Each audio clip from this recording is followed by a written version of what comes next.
My name is Ruth Rasmussen. This is the story of my life. I've been here at Crossroads for just a little over 2 years. When I was 14, I had never been to church, but I had a little girlfriend who invited me to come to church with her to fill a pew. So she asked me would I come, and I said sure. Though I was from a family that didn't go to church and my father was an atheist, I didn't have anything against going. So I just said yes, and I went, but I had no idea what to expect.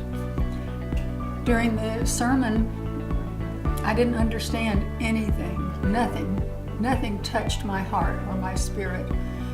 And in the invitation, my girlfriend got up and went forward. We were walking home after church. She said, "Ruth, I'm going to be baptized tonight."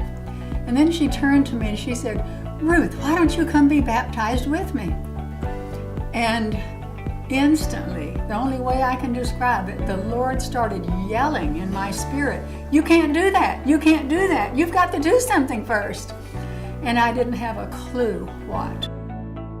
All afternoon I was just in a fog, and that night I came back to church, and my girlfriend was an orphan, so she was sitting next to her older brother and his family that she lived with. And she got up and went to change clothes at the end of the sermon to be baptized, and I was still back there. So then they had the invitation.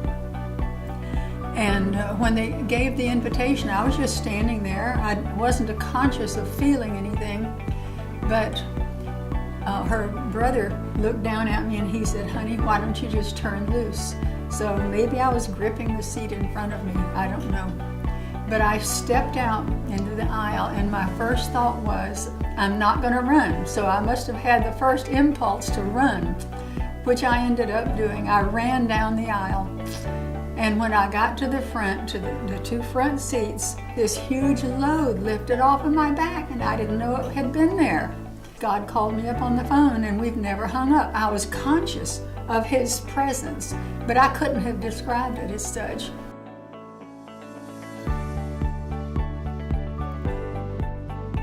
No, I would not. Church was the farthest thing from my mind. You know, it's like you would wonder about the composition of something you've never heard of. It's not that I had any consciousness of hungering for the Lord, because I didn't. I just knew that I was very unhappy.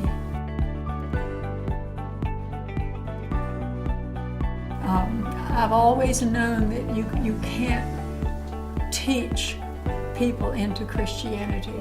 It's not taught, it's caught. To me, it's so important to invite people to church that it has just totally remade my life. You might make the biggest difference in their life that they would ever know. My name is Ruth Rasmussen, and this is my life brand new.